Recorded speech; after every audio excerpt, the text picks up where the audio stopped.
Hi, I'm Peter J. Ray. Welcome to Adventures in History.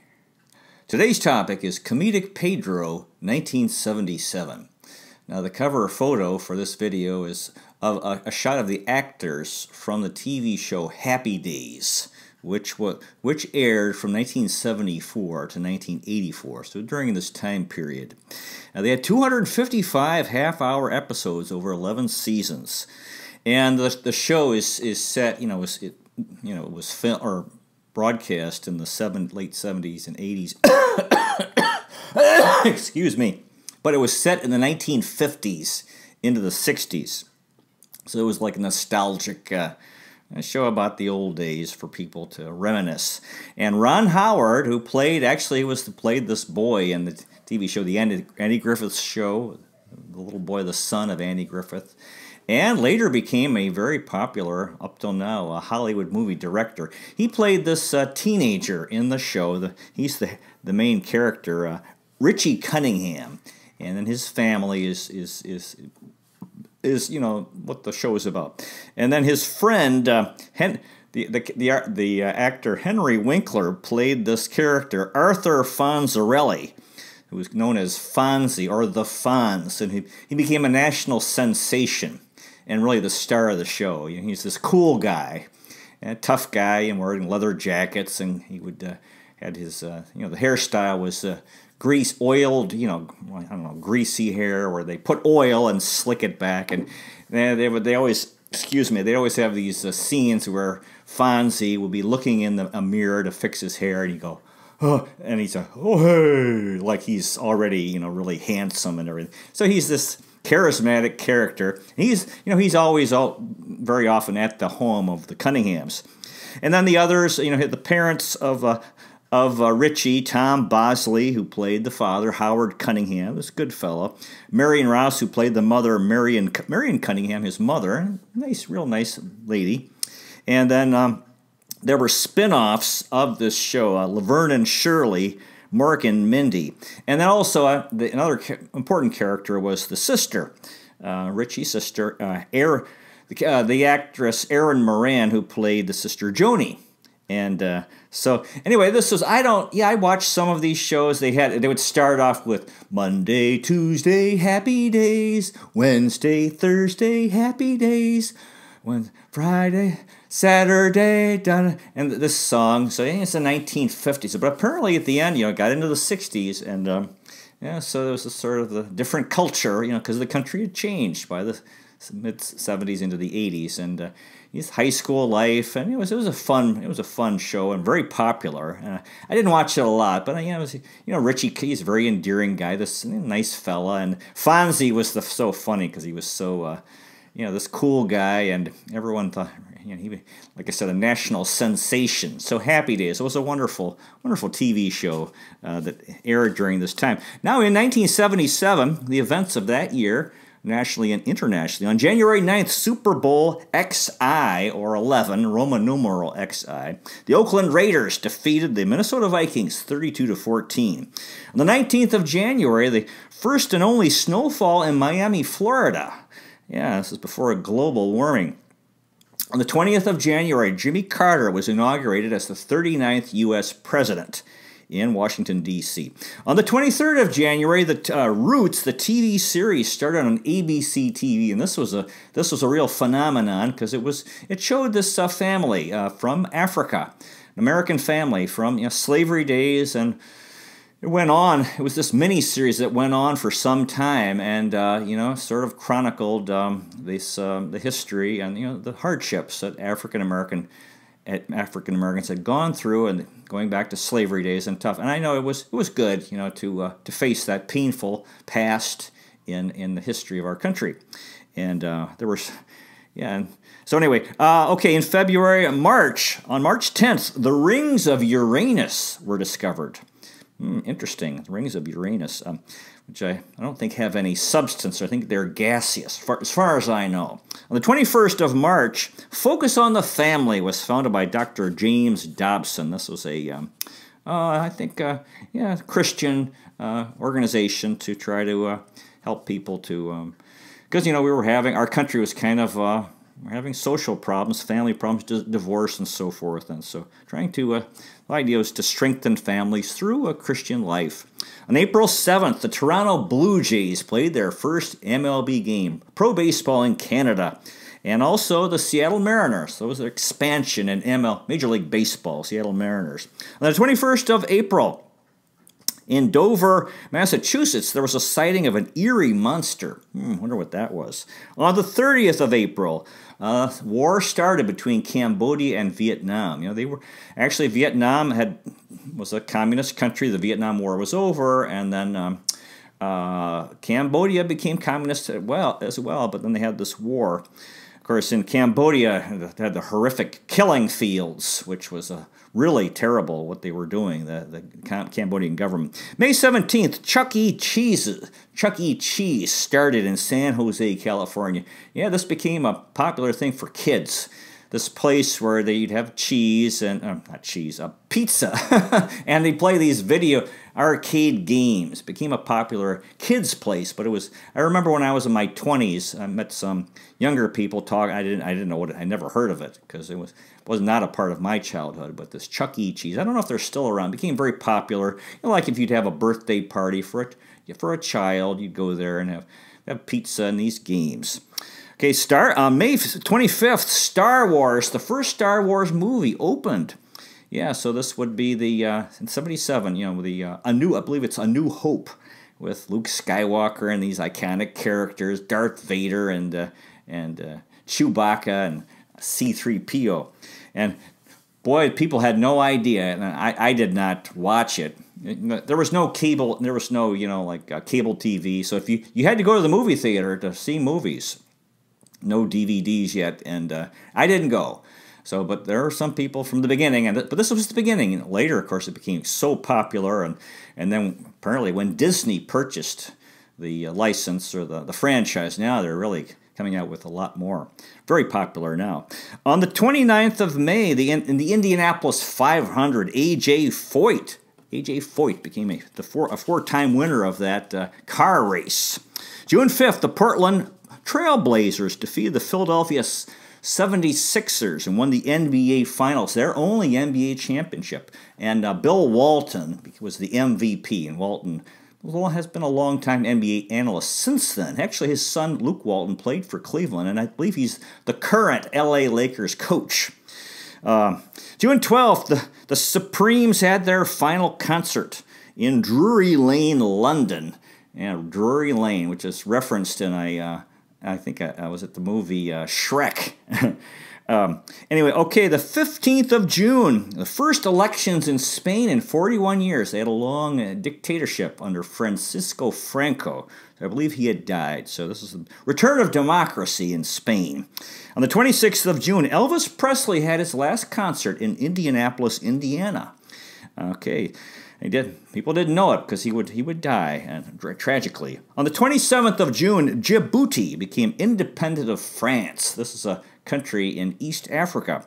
In July, there was war started between Somalia and Ethiopia. Very tragic. These two countries in East Africa, trying to, sometimes there's border skirmishes or arguments, but very tragic because both, they were so poor that they really couldn't afford to be going to war with each other. And because this would create further hardships for their people.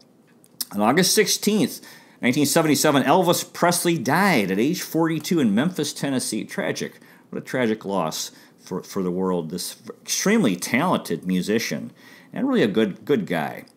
But he had really, I don't know, he had really been pushing himself, and I guess I think he had problems with drinking. The whole nightlife is tough on these guys. All this traveling and performing at night. It's kind of an unnatural life, not very healthy, and they can get into things can happen. Anyway, God bless Elvis Presley. On the 19th of the month, Groucho Marx died in Los Angeles at age 86. One of the great comedians of all time, Groucho Marx. In September, 12, Stephen Biko died in South Africa in police custody. He was fighting the apartheid system where blacks had no rights in South Africa, where it was just the white minority rule, the 10% of the population. And he'd been fighting for equal rights for all South Africans. Very tragic death. On October 18th, the New York Yankees defeated the Los Angeles Dodgers in the World Series. And Reggie Jackson had 3 home runs in the decisive Game 6. Very dramatic. November 10th, the soundtrack of Saturday Night Fever was released to the public with these famous dance songs, music. On December 16th, the Saturday Night Fever movie hit the theaters. Reportedly the biggest or most popular dance movie of all time. And I remember my friends, we went. Yeah, this was a big deal. And John Travolta, and he was dancing in the movie, and this was, I think it was disco music. And the 25th of December, Charlie Chaplin died in Switzerland at age 88. So, 1977, the world lost 2 tremendous comedians, Groucho Marx and Charlie Chaplin. Now, in that year, in 77, I was, well, you can see this T-shirt I'm wearing. It's actually from the Chicago Aquarium, and it shows penguins walking across Abbey Road, and it's a takeoff on the popular album cover of the Beatles, Abbey Road, where they're walking across this street in London, and I think they're all barefoot. Now in 77, my parents, John Ray and Ruth Ray, they turned 53, and they were living their lives. They were good people, still, wounded from the death of their daughter, my sister Pamela. But, they were, give them a lot of credit. My mom and dad were good people, and my dad worked hard. They both were doing a lot. We lived on Avalon Drive in Rocky River, big house, kind of tough house for my mom to take care of, and a big property, all this yard to lawn to cut, a lot of grass to cut, and leaves to rake. They were good people, my parents, and so they were living their lives. And my mother was into this watercolor painting. This brought her a lot of happiness, and she would have art shows every year at the Barton Center in Lakewood. So my parents, good people. My father has had his law career, and yeah, he'd finished up the case, the Peter Beebe case, won that case, allowing women to be ministers in the Episcopal Church, Christian church. And my dad was working, I believe the name of his law firm had changed to Myers, Henneman, Schneider, and Ray by this time, although maybe not. He previously was Myers, Stevens, and Ray in the Superior Building downtown on East 9th and Superior, across from the Catholic St. John's Cathedral in Cleveland, where they had the funeral for Ray Chapman in 1920, Cleveland Indians shortstop, who got hit by a pitch, very tragic, and died, got hit in the head. And I never knew that because, years later I actually worked at that office. Now, my brother Mark turned 25, and he was a college graduate from Oberlin, and he was in Boston and he was studying at Boston University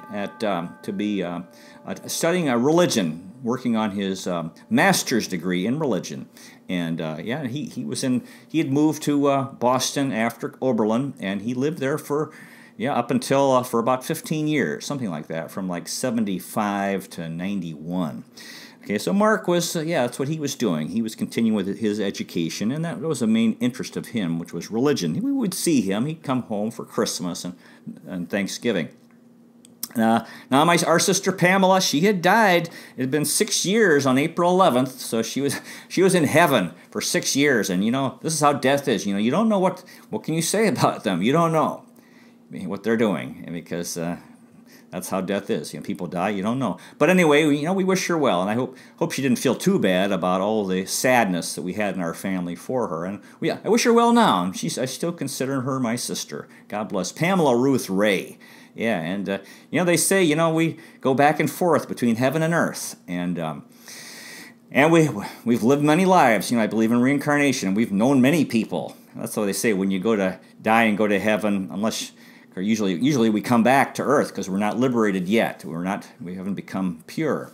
We haven't become saints yet. But anyway, when we're in heaven, before we come back, between incarnations here, we see a lot of people many people that we've known from past lives. So we'll see. I know my father, both my parents were looking forward to seeing her, and I imagine they have, because they both died and they're both in heaven, and unless she reincarnated. So I always imagine. I wonder if that happens, if they leave like a recording. So people say, oh, they're looking for somebody. Oh, that guy already went back to Earth. Oh, really? So anyway, God bless Pamela Ray. Now my sister Patricia, she turned 20, and she was at Dartmouth College.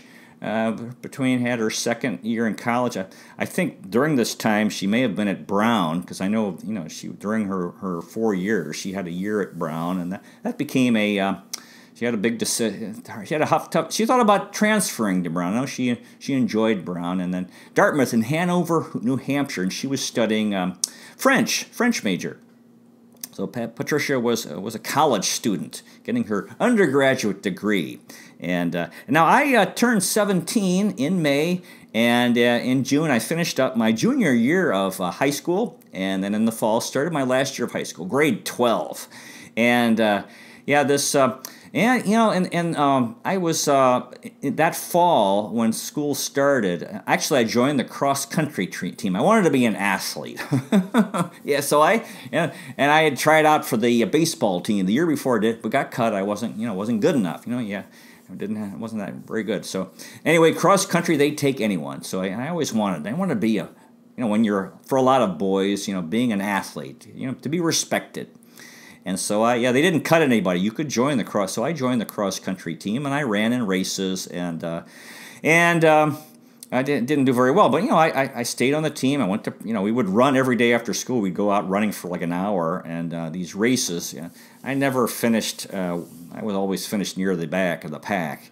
I might beat some of the races I'd finish dead last, and sometimes I'd finish ahead. I remember one time there was a guy on our team. We were both in the same race, and we were both near the back, and he was, I think, a freshman. I was a senior, and we were friends. And I'm not proud of it, but I remember this race, cross country you're running. It's not like running around a track. They'd have a lot of times it would be out in a wooded area, maybe in a park, and so we were running through. There was nobody around. We were running through it near the end of the race. Nobody was around, and I was like, man, you're going to finish behind. I was like threatening him.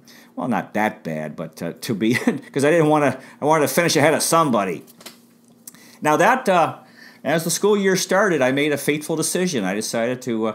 I was actually fed up with Cleveland sports, because I was fed up with my life. I was depressed, and I decided to get into the party scene, drinking and smoking marijuana. I'm very much against marijuana because of my experiences. Nowadays it's become popular. Back then, the message from adults the adult world was marijuana is dangerous. And I think now it's unfortunate, because now it seems like, and they're even trying to make money. I get these emails about, since it's being legalized, and now since they want people to buy it, they're trying to promote it as something good. And I don't think it is good, but anyway, it's a similar category of alcohol. But anyway, in that school year, I had a friend, Keith Euchre. He died last year. God bless him. I knew he was into the party scene in high school and going to parties, drinking, and so forth. So I approached him, and he was my friend from Boy Scouts. I said, Keith, I want to be a part of this, and he kind of put me off for a while, because he thought, I was like a good living fella, or sort of an innocent person. Maybe he didn't want to be a part of my corruption, but I kept after him, and he finally agreed. So we started spending a lot of time together, and I was going to parties, and it was very unfortunate because, anyway, this is 1970. By 6 years later, I was in Alcoholics Anonymous, and 8 years later, I got sober in AA, never drank again, except for once. But pretty much, anyway, a lot of people, and I'm actually happy. I'm 59 now. I had alcohol removed from my life, back in '85. But so this was the beginning of that. So of drinking, and I thought, that's what I wanted to do, to be popular, be with the cool kids. So I was, and see, another thing was big during this. When you're a teenager, music is very important. And then so I didn't know anything about, I guess I'd heard of the Beatles and Elvis Presley, but I really didn't know much. And so Keith gave me this crash course, and I learned, I I guess, and I got a stereo, right, with a turntable, these, with records. And I started buying records at this used record store in Lakewood, Daystar Boutique. And so, and the popular music at that time, Queen, which they made a movie on recently, Bohemian Rhapsody, Queen. Actually, I went to a Queen concert at the Coliseum in Cleveland. And Genesis, I think they were my favorite, Genesis. And I remember they had this song, "We Are the Champions. We are the champions, my friend, and we'll keep on fighting till the end. We are the champions. We are the champions. No time for losers." I don't like that line where it says "no time for losers," because I think we should have time for people, so-called losers, people not who are struggling. I don't like that. But I remember one time I used to have a clock radio. And it would wake me up in the morning with this radio station. And I remember one time I woke up in the morning, it was playing "We Are the Champions," so I thought I was pretty happy about that. So Yes was another popular band. We saw them at the Coliseum. Led Zeppelin, I had a Led Zeppelin album, I think from my brother Mark. Peter Frampton, yeah, that was the first album I bought. I remember when I thought, I want to be like other kids. I went with my parents at Uncle Bill's. I had bought that.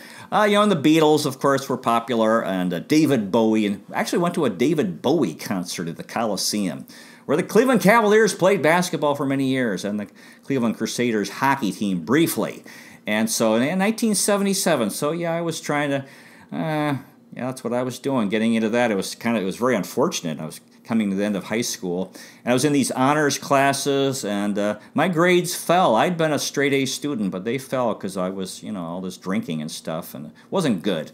But anyway, I was young and thought it was a good idea, so this is something that I pursued. And in the fall of 1977, of course, I was still, I was following the Cleveland sports teams, and I was, walked to school. And my friend Keith, we would go out, try to make money. We would knock on doors, and shovel snow, and clean gutters. A lot of times people would have leaves in their gutters. We'd offer to, and then you'd have problems with the gutters because they're maybe not draining properly and might rot the gutters, up in the on the roof. We do that, and And, I was still in Boy Scouts, and I was moving on getting my Eagle Award, which I was really pretty slow. I almost waited too long, which I got the following year. So I was still into Boy Scouts and less interested, because I thought, that's for kids, something. I was trying to grow up, but I was going down the wrong road. Very tragic, but a lot of, this is one of the scourges in history, like they call it the demon rum. Yeah, but the thing is, I'm very much against drugs and alcohol because of my own experiences of what it did to me and how it really hurt my life. But, I think the thing is, when they had prohibition in where alcohol was illegal, and it didn't work. The thing is ultimately, so maybe, it's okay to legalize marijuana. I don't know, because people ultimately have to do the right thing because they want to do it. And the more you try to stop people from doing stuff, like through the government, the more it fails because people want to do it. So anyway, that was 1977. Yeah, I turned 17, and our family was, Mark was off in Boston, Patricia was at college, and time was passing. And I give my parents a lot of credit. Good people. I was still working with my dad out in the yard, shoveling snow. We had a big driveway, and we'd have fires in the fireplace. We'd have a lot of different branches, big parts of trees that would go down, and we'd have a lot of firewood. And so we'd go out and try and split logs and bring them into the garage and have during winter time, Christmas and family get-togethers. So we'd have fires in the fireplace, and we're still going to the Bahamas. Different by this time I think twice a year at Christmas and at Easter, and the Lakeside family reunions every August. So that's the way it was, the year 1977. That concludes today's presentation. You might consider checking out our website, Adventures in History with Peter J. Ray at peterjray.com. Thank you so much for watching. I really appreciate it. God bless you. Take care. And I'll see you next time